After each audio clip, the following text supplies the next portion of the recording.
നമസ്കാരം. മലയാളി വാർത്ത ഇൻസൈഡിലേക്ക് സ്വാഗതം. വാസു സാറിൽ നിന്നും കള്ളൻ വാസുവിലേക്കുള്ള ദൂരം കുറഞ്ഞു വരുന്നു. ഈ കഴിഞ്ഞ ദിവസം അഡ്വക്കേറ്റ് MR അഭിലാഷ് ഫേസ്ബുക്കിൽ ഒരു കുറിപ്പിട്ടു. അതിങ്ങനെ: കാലത്തിന്റെ കാവ്യനീതിയിൽ വാസു വിലങ്ങണിച്ചപ്പോൾ എത്ര സംതൃപ്തി തരുന്ന ദൃശ്യം. ശബരിമല കേസിന്റെ പുനഃപരിശോധനാ ഹർജി കേൾക്കുന്ന വേളയിൽ കേസ് നടത്താനായി ഇയാളെ സുപ്രീം കോടതിയിലേക്ക് അയച്ചിരുന്നു. ഒരു നീല സഫാരി സ്യൂട്ട് ധരിച്ച് അധികാരധാർഷ്ട്യത്തിൻ്റെ ശരീരഭാഷയുമായി ഈ മഹാഭാവി കോടതിയുടെ ഇടനാഴിയിൽ കറങ്ങി നടക്കുമ്പോൾ മനസ്സിൽ മുഴുവൻ അയ്യപ്പസ്വാമിയെ തുരക്കുന്ന മോഷ്ടചിന്തകളായിരുന്നു എന്ന് വിദൂരമായി പോലും കരുതാൻ അന്ന് കഴിഞ്ഞിരുന്നില്ല. വാസു സാറിൽ നിന്നും കള്ളൻ വാസുവിലേക്കുള്ള ദൂരം കുറഞ്ഞു വരുന്നു. കാലം സത്യവുമാണ്. സത്യമേവ ജയതേ. സ്വർണം ചെമ്പുപാളയാക്കി എഴുതിയ കള്ളൻ വാസുവിൻ്റെ കയ്യിൽ വിലങ്ങണിയിച്ചതാര്? ഇക്കഴിഞ്ഞ ദിവസങ്ങളിൽ കേരളത്തിൽ ഏറ്റവും വലിയ ചർച്ചയായതും അതുതന്നെ. ശബരിമല സ്വർണ്ണക്കൊള്ളക്കേസിൽ പ്രതിയായ മുൻ കമ്മീഷണറും മുൻ ദേവസ്വം ബോർഡ് പ്രസിഡന്റുമായിരുന്ന N വാസുവിനെ കൈവിലങ്ങ് വെച്ചാണ് കൊല്ലം കോടതിയിലേക്ക് കൊണ്ടുപോയത്.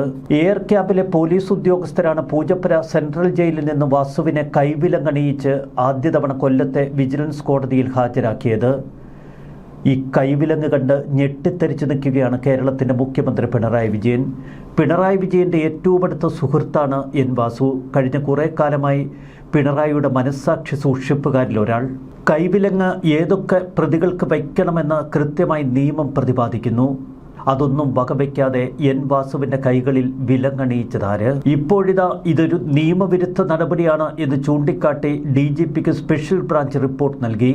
നേരത്തെ ബുരാരി ബാബു ഉൾപ്പെടെയുള്ള ഉദ്യോഗസ്ഥരെ അറസ്റ്റ് ചെയ്യുമ്പോൾ വിലങ്ങണിയിക്കരുത് എന്ന് സ്പെഷ്യൽ ഇൻവെസ്റ്റിഗേഷൻ ടീം അവർക്ക് പ്രത്യേക നിർദ്ദേശം നൽകിയിരുന്നു. SIT SP S ശശിധരനാണ് ഇത് സംബന്ധിച്ച നിർദ്ദേശം നൽകിയത്. ശബരിമല സ്വർണ്ണക്കൊള്ളയിലെ ഓരോ പ്രതികളെയും അറസ്റ്റ് ചെയ്ത് കൂട്ടിക്കൊണ്ട് പുറത്തേക്ക് വരുമ്പോൾ പോലീസുകാരുടെ മുഖത്ത് പക വ്യക്തമാണ്. കാരണം അവരൊക്കെ അയ്യപ്പ ഭക്തരാണ്. അയ്യപ്പ ഭക്തരായ പോലീസുകാർക്ക് ഇതത്ര ഉൾക്കൊള്ളാൻ കഴിയുന്നില്ല. ശബരിമല സ്വർണ്ണക്കൊള്ളയിൽ അറസ്റ്റ് ചെയ്യുന്ന പ്രതികളെ കൈവിലങ്ങണിയിക്കരുത് എന്ന് പോലീസ് ഉദ്യോഗസ്ഥർ തന്നെ മറ്റു പോലീസുകാർക്ക് നിർദ്ദേശം നൽകിയിരുന്നു. എന്നിട്ടും എന്തുകൊണ്ട് തിരുവനന്തപുരം AR ക്യാമ്പിലെ പോലീസുകാർ വാസുവിൻ്റെ കയ്യിൽ കൈവിലങ്ങണിയിച്ചു? സംസ്ഥാന DGP ഇത് സംബന്ധിച്ച അസംതൃപ്തി SIT തലവൻ ADGP H വെങ്കടേഷിനെ അറിയിച്ചു. പ്രതിയുടെ പ്രായം, ഏതൊക്കെ കുറ്റകൃത്യങ്ങളിൽ ഉൾപ്പെട്ടയാൾ എന്നിവ പരിഗണിച്ച് വേണം കൈവിലങ്ങ് വയ്ക്കേണ്ടത്. സാധാരണഗതിയിൽ തീവ്രവാദികളെയോ കൊലപാതകികളെയോ വലിയ ബലാത്സംഗ കേസുകളിലെ പ്രതികളെയോ ഒക്കെയാണ് വിലങ്ങണിയിച്ച് കോടതിയിലേക്ക് കൊണ്ടുപോകാറുള്ളത്. ഭാരതീയ നാഗരിക് സുരക്ഷാ സംഹിതയിലെ ചട്ടങ്ങൾക്ക് വിരുദ്ധമായ നടപടിയാണിത് എന്ന് DGP വിശദീകരിക്കുന്നു. തിരുവനന്തപുരം AR ക്യാമ്പിലെ പോലീസ് ഉദ്യോഗസ്ഥരാണ് പൂജപ്പുര സ്പെഷ്യൽ ജയിലിൽ നിന്ന് വാസുവിനെ കൈവിലങ്ങണിയിച്ച് ഇക്കഴിഞ്ഞ വ്യാഴാഴ്ച കൊല്ലത്തെ വിജിലൻസ് കോടതിയിൽ ഹാജരാക്കിയത്. കോടതി വളപ്പിലെത്തിയപ്പോൾ ഒരു കൈയിൽ വിലങ്ങ്. ശബരിമല സ്വർണ്ണക്കൊള്ളക്കേസ് അന്വേഷിക്കുന്ന പ്രത്യേക സംഘം അറിയാതെയാണ് ഇത്തരത്തിൽ വാസുവിനെ വിലങ്ങണിയിച്ച് കോടതിയിൽ എത്തിച്ചത്. ഇതിന് പിന്നാലെ പോലീസ് മേധാവി വിശദമായ റിപ്പോർട്ട് ആവശ്യപ്പെട്ടു. ഇപ്പോഴിതാ മുഖ്യമന്ത്രിയുടെ ഓഫീസടക്കം ഇക്കാര്യത്തിൽ ഇടപെട്ടുവെന്നാണ് വാർത്തകൾ പുറത്തേക്ക് വരുന്നത്. ഈ പോലീസുകാർക്കെതിരെ നിയമ നടപടികളുണ്ടാകും. സസ്പെൻഷൻ അടക്കമുള്ള ശിക്ഷാ നടപടികൾ ആലോചിക്കുന്നു. ഒരു കാര്യം വ്യക്തമാണ്, ഈ പോലീസ് ഉദ്യോഗസ്ഥർക്ക് N വാസുവെന്ന ശബരിമല സ്വർണ്ണക്കൊള്ളക്കേസിലെ പ്രതിയോട് കലിപ്പുണ്ട്. അത് മറ്റൊന്നുമല്ല, ശബരിമല അയ്യപ്പനോടുള്ള വിധേയത്വം തന്നെ. അയ്യപ്പ ഭക്തിയിൽ ചില പോലീസുകാർ ചെയ്തതാണിതൊക്കെ. 18 അടവും പയറ്റി നോക്കിയ N വാസു കോടതിയിൽ. കടുത്ത അസുഖബാധിതനായ തനിക്ക് ജാമ്യം അനുവദിക്കണമെന്നാണ് കോടതിയിൽ N വാസു ആവശ്യപ്പെട്ടത്. എന്നാൽ കോടതി അത് മൈൻഡ് ചെയ്തില്ല. N വാസുവിൻ്റെ റിമാൻഡ് കാലാവധി 14 ദിവസത്തേക്ക് കൂടി നീട്ടി. കൊല്ലം വിജിലൻസ് കോടതിയാണ് റിമാൻഡ് കാലാവധി നീട്ടി ഉത്തരവിറക്കിയത്. വാസുവിനെതിരെ മുദ്രാവാക്യം വിളിച്ചും കരിങ്കൊടി കാണിച്ചും BJP പ്രവർത്തകർ പ്രതിഷേധിച്ചു. കള്ളൻ വാസുവെന്ന് ഉച്ചത്തിലവർ മുദ്രാവാക്യം മുഴക്കി. കോടതിയിൽ നിന്ന് വാസുവിനെ ഇറക്കുന്ന സമയത്തായിരുന്നു അതിശക്തമായ പ്രതിഷേധം. ശബരിമല സ്വർണ്ണക്കവർച്ച കേസിൽ മുൻ ദേവസ്വം പ്രസിഡന്റ് A പത്മകുമാറിന്റെ കസ്റ്റഡി അപേക്ഷ കൊല്ലം വിജിലൻസ് കോടതി മറ്റന്നാൾ പരിഗണിക്കും. പത്മകുമാറിനെ ബുധനാഴ്ച കോടതിയിൽ ഹാജരാക്കും. ഉണ്ണികൃഷ്ണൻ പോറ്റിയുമായുള്ള ഇടപാടുകളിൽ വിശദ പരിശോധനയ്ക്കാണ് പത്മകുമാറിനെ SIT കസ്റ്റഡിയിൽ വാങ്ങുന്നത്. തിരുവനന്തപുരം AR ക്യാമ്പിൽ നിന്ന് ചില വർത്തമാനങ്ങൾ പുറത്തേക്ക് വരുന്നു. കള്ളൻ വാസുവിനെ വിലങ്ങണിയിച്ചതിൻ്റെ പേരിൽ സസ്പെൻഷൻ ഉൾപ്പെടെയുള്ള നടപടികൾ നേരിടേണ്ടി വന്നാലും അതിൽ തങ്ങൾക്ക് വിഷമമില്ല എന്നാണ് പോലീസ് ഉദ്യോഗസ്ഥർ പറയുന്നത്. എന്തുകൊണ്ട് വിലങ്ങ് കള്ളൻ വാസുവിൻ്റെ കയ്യിൽ വെച്ചു എന്നവർക്ക് ഉത്തരമുണ്ട്. തങ്ങളുടെ മനസ്സിൽ അയ്യപ്പൻ ഒരുപക്ഷെ തോന്നിപ്പിച്ചതാകാം എന്നവർ കരുതുന്നു. അതുകൊണ്ട് തന്നെ അവർക്കതിൽ വിഷമമില്ല. വാസുവിനെതിരെ ഉയരുന്നത് സംഘടിത കുറ്റകൃത്യമാണ്. ശബരിമല സ്വർണ്ണപ്പാളി മോഷണത്തിൽ ഹൈക്കോടതി പോലും അത് തിരിച്ചറിഞ്ഞു കഴിഞ്ഞു. ബണ്ടിച്ചോറിനെ ഉൾപ്പെടെ അറസ്റ്റ് ചെയ്യുമ്പോൾ കൈവിലങ്ങണിയിച്ചല്ലേ കോടതിയിലേക്ക് കൊണ്ടുവരുന്നത് എന്ന ചോദ്യം പോലീസ് ഉദ്യോഗസ്ഥരിൽ ചിലർ ഉയർത്തുന്നു. എന്നാൽ വാസുവിനെ കൈവിലങ്ങണിയിച്ചത് വലിയ നാണക്കേടാകുന്നത് വാസുവിന് മാത്രമല്ല, CPM കൂടിയാണ്. കലിപൂത്ത് വാസു എന്തെങ്കിലുമൊക്കെ തുറന്നു പറഞ്ഞാൽ അത് ഉന്നത CPM നേതാക്കളെയും അടപടലം വീഴ്ത്തുമെന്നവർക്കറിയാം. ജുഡീഷ്യൽ ഓഫീസർ പദവിയിലടക്കം പ്രവർത്തിച്ച വാസുവിനെ ചില പോലീസുകാർ അപമാനിച്ചു എന്നാണ് വാസുവിന്റെ നിലപാട്. ശബരിമല ആഗോള അയ്യപ്പ സംഗമത്തിന് തൊട്ടു പിന്നാലെയാണ് ഇപ്പോൾ CPM നേതാക്കളടക്കം ഊർപ്പടക്കം വീണ ശബരിമല സ്വർണ്ണക്കൊള്ളയുടെ കഥ പുറത്തേക്കുള്ള വരവ്. ശബരിമല കൊള്ള പുറത്തായതിനു പിന്നിൽ ദൈവവിധി തന്നെയാണ് എന്ന് കരുതുന്ന ഒട്ടനവധി ആളുകളുണ്ട്. യുവതീ പ്രവേശനത്തിനു തൊട്ടു പിന്നാലെ ചില ജ്യോത്സ്യർ പിണറായി വിജയൻ അടക്കമുള്ളവരോട് പറഞ്ഞിരുന്നു, അയ്യപ്പ കോപം നിങ്ങൾക്കുണ്ട്, അതുകൊണ്ട് തന്നെ വളരെ സൂക്ഷിക്കണം. ഇതിനെ തുടർന്ന് ചില ജ്യോതിഷന്മാർ കുറിപ്പ് നൽകുകയും ആ കുറിപ്പിലെ കാര്യങ്ങൾ പൂർത്തിയാക്കാനുള്ള ശ്രമങ്ങൾ പിണറായി വിജയനും കൂട്ടരുമൊക്കെ നടത്തുന്നതും നമ്മൾ കണ്ടു. ക്ലിഫ് ഹൗസിൽ ഗോശാല നിർമ്മിച്ച് പശുക്കളെ പരിപാലിക്കുന്ന മുഖ്യമന്ത്രിയുടെ വേഷമാണ് കേരളത്തെ ആദ്യം അത്ഭുതപ്പെടുത്തിയത്.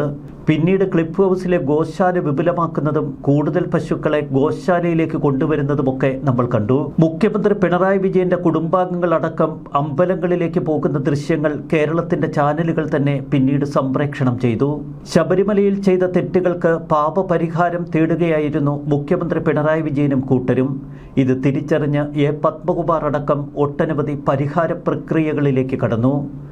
മുഖ്യമന്ത്രി പിണറായി വിജയൻ നേരത്തെ വെള്ള ഇന്നോവ കാറിലായിരുന്നു തൻ്റെ യാത്ര ക്രമീകരിച്ചിരുന്നത്. എന്നാൽ വെള്ളക്കാർ മാറ്റി കറുത്ത കാറുകൾ ഉപയോഗിക്കണം എന്നതും ജ്യോത്സ്യന്റെ നിർദ്ദേശം. സദാ കറുപ്പ് ധരിക്കുക, അത് സാധ്യമല്ലെങ്കിൽ കറുത്ത വാഹനത്തിൽ സഞ്ചരിക്കണമെന്നാണ് ജ്യോത്സ്യന്മാർ പിണറായി വിജയനെ ഉപദേശിച്ചത്. ഇത് അക്ഷരം പടി പിന്നീട് പിണറായി വിജയൻ പാലിച്ചു, ഒപ്പം പത്മകുമാറും. എന്നാൽ കറുത്ത കാറിൽ യാത്ര ചെയ്തിട്ടും പ്രശ്നങ്ങൾ തീരുന്നില്ല എന്ന് പിണറായി വിജയനും പത്മകുമാറുമൊക്കെ മനസ്സിലാക്കി. ഇതിനെ തുടർന്നാണ് CPMന്റെ ഉന്നത നേതാക്കൾ ആലോചിച്ച് ആഗോള അയ്യപ്പ സംഗമത്തിലേക്ക് കടന്നത്. പത്മകുമാറിന് 2019 ദേവസ്വം ബോർഡ് പ്രസിഡന്റ് സ്ഥാനത്ത് നിന്ന് പിന്നീട് പുറത്തായതിനു ശേഷം കഷ്ടകാലങ്ങളുടെ ഘോഷയാത്രയായിരുന്നു. CPM സംസ്ഥാന കമ്മിറ്റിയിൽ ഇടം കിട്ടിയില്ല എന്ന് മാത്രമല്ല, പത്തനംതിട്ട ജില്ലാ കമ്മിറ്റിയിൽ പോലും ഏറെ അപസ്വരങ്ങൾക്കിടവന്നു. എല്ലാറ്റിനുമൊടുവിൽ ശബരിമല സ്വർണ്ണക്കൊള്ളയിൽ പത്മകുമാർ അറസ്റ്റിലായി ജയിലറയ്ക്കുള്ളിൽ കിടക്കുന്നു. ഇനി ആര് എന്ന ചോദ്യം ശക്തമാകുമ്പോൾ പത്മകുമാർ തന്നെ പലരോടും തുറന്നു പറഞ്ഞ പല സത്യങ്ങളും കേരളം ഉച്ചത്തിൽ ചർച്ച ചെയ്യുന്നു. അതിലൊന്ന് കടകംപള്ളി സുരേന്ദ്രനെക്കുറിച്ചുള്ള പത്മകുമാറിന്റെ വെളിപ്പെടുത്തലുകൾ തന്നെ. പാപപരിഹാരം പൂർണ്ണമായി പൂർത്തിയാക്കാൻ പിണറായി വിജയനും പത്മകുമാറിനും കഴിഞ്ഞില്ല. അതിനു മുൻപ് തന്നെ അയ്യപ്പൻ ഓരോരോ കുറ്റവാളികളെയും തൂക്കിയെടുത്ത് അകത്തിടുന്ന കാഴ്ച. 2018-19 യുവതീ പ്രവേശനവുമായി ബന്ധപ്പെട്ട വിവാദങ്ങൾക്ക് പിന്നാലെ ഇപ്പോൾ ശബരിമല സ്വർണ്ണക്കൊള്ള കേരളത്തിൽ ഉച്ചത്തിൽ ചർച്ചയാകുമ്പോൾ വിറങ്ങലിച്ചു നിൽക്കുന്നത് കേരളത്തിലെ CPM പാർട്ടി കൂടിയാണ്. സ്വർണ്ണക്കൊള്ള കേസിൽ പത്മകുമാറിനെ ബുധനാഴ്ച പ്രത്യേക അന്വേഷണ സംഘം കസ്റ്റഡിയിൽ വാങ്ങുന്നതോടെ ഈ കേസിൽ അപ്രതീക്ഷിത ട്വിസ്റ്റുകൾ ഉണ്ടാകുമെന്നാണ് പൊതുവെ കരുതുന്നത്. ചോദ്യം ചെയ്യലിനായി പത്മകുമാറിനെ വിട്ടുകിട്ടാൻ പ്രത്യേക അന്വേഷണ സംഘം കോടതിയിൽ അപേക്ഷ സമർപ്പിച്ചു. പത്മകുമാറിന്റെ ചോദ്യം ചെയ്യൽ ഏറെ നിർണായകമാണ്. മുൻ മന്ത്രി കടകംപള്ളി സുരേന്ദ്രനെതിരെയുള്ള വെളിപ്പെടുത്തലുകൾ എന്താവുമെന്ന് കേരളം ഉറ്റുനോക്കുന്നു. പ്രാഥമിക ഘട്ടത്തിൽ കടകംപള്ളി സുരേന്ദ്രനെതിരെ പത്മകുമാർ മൊഴി നൽകിയിരുന്നു.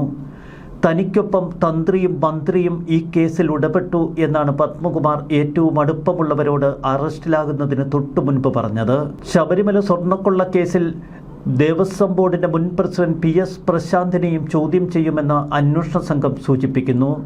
കൊല്ലം വിജിലൻസ് കോടതി പത്മകുമാറിനെ കസ്റ്റഡിയിൽ വിട്ടാൽ പത്മകുമാറിൽ നിന്ന് കിട്ടുന്ന മൊഴികളുടെ അടിസ്ഥാനത്തിലാവും PS പ്രശാന്തിന്റെ അറസ്റ്റ്. പത്മകുമാറിൽ നിന്ന് ലഭിക്കുന്ന വിവരങ്ങൾ തന്നെയാവും തുടരന്വേഷണത്തിൽ ഏറെ നിർണായകമാകുന്നത്. സഹസ്രം പയറ്റിയിട്ടും വാസുവിന് ജാമ്യം ലഭിച്ചില്ല. ആരോഗ്യകാര്യങ്ങൾ ഉൾപ്പെടെ ചൂണ്ടിക്കാട്ടിയിട്ടും ആശുപത്രിയിൽ അടയ്ക്കാൻ പോലും ഇതുവരെ തയ്യാറായിട്ടില്ല അന്വേഷണ സംഘം. പത്മകുമാറിന്റെ കാര്യത്തിലും സമാന രീതിയിലാണ് അന്വേഷണ സംഘം ഇപ്പോൾ കരുക്കൾ നീക്കുന്നത്. തനിക്ക് പ്രത്യേക പരിഗണന വേണമെന്നും പ്രത്യേക ജയിലിൽ തന്നെ ആക്കണമെന്നും പത്മകുമാർ ആവശ്യപ്പെട്ടുവെങ്കിലും ഇതുവരെ പൂജപ്പുരയിലെ സ്പെഷ്യൽ ജയിലിലേക്ക് പത്മകുമാറിനെ പൂർണ്ണമായി മാറ്റിയിട്ടില്ല. 2019 പത്മകുമാർ പ്രസിഡന്റായിരുന്നപ്പോൾ പാളികൾ ഇളക്കി സ്വർണം പൂശിയതിൽ തനിക്ക് പങ്കില്ല എന്ന നിലപാടാദ്യം PS പ്രശാന്ത് ഉച്ചത്തിൽ മുഴക്കിയിരുന്നു. എന്നാൽ 2023 ഹൈക്കോടതി വിധി മറികടന്ന് 2025 സ്വർണ്ണപ്പാളികൾ ഇളക്കിയെടുത്ത് ചെന്നൈയിലേക്ക് കൊണ്ടുപോയി.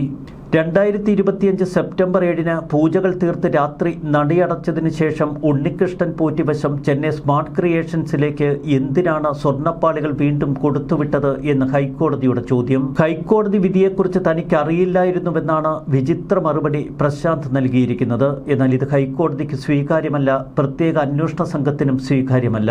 പാളികൾ പുറത്തേക്ക് കൊണ്ടുപോകരുത് എന്നും ദേവന്റെ സാന്നിധ്യത്തിലെ നിർമ്മിക്കാവൂ എന്നും 2024 തിരുവാഭരണ കമ്മീഷണറായിരുന്ന അനിലയും 2025 കമ്മീഷണറായിരുന്ന K. റെജിലാലും ദേവസ്വം മാനുവലിൽ ചൂണ്ടിക്കാട്ടി നിർദ്ദേശം മുന്നോട്ട് വച്ചിരുന്നു.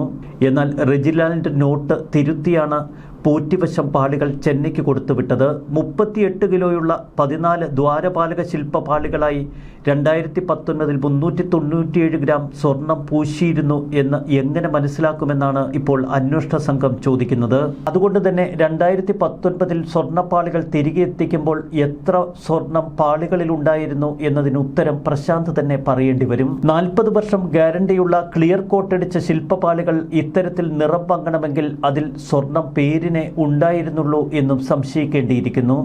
ചുരുക്കത്തിൽ 2019 സ്വർണം പൂശൽ അടക്കം വിവാദങ്ങളിൽ അകപ്പെട്ടിരിക്കുന്നു. വല്ലാത്തൊരു ഘട്ടത്തിലൂടെയാണ് അന്വേഷണം കടന്നു പോകുന്നത്. ഇപ്പോൾ N. വാസുവിന്റെ കയ്യിൽ വിലങ്ങുകൾ പ്രത്യക്ഷപ്പെട്ടു എങ്കിൽ പലരുടെയും കൈകളിൽ ഇനിയും വിലങ്ങുകൾ വീഴും. പലരും ജയിലറയ്ക്കുള്ളിൽ അകപ്പെടും. അതാണ് അയ്യപ്പന്റെ കാവ്യനീതി. കാത്തിരുന്ന് കാണാം. ന്യൂസ് ഡെസ്ക് മലയാളി വാർത്ത ഇൻസൈറ്റ്.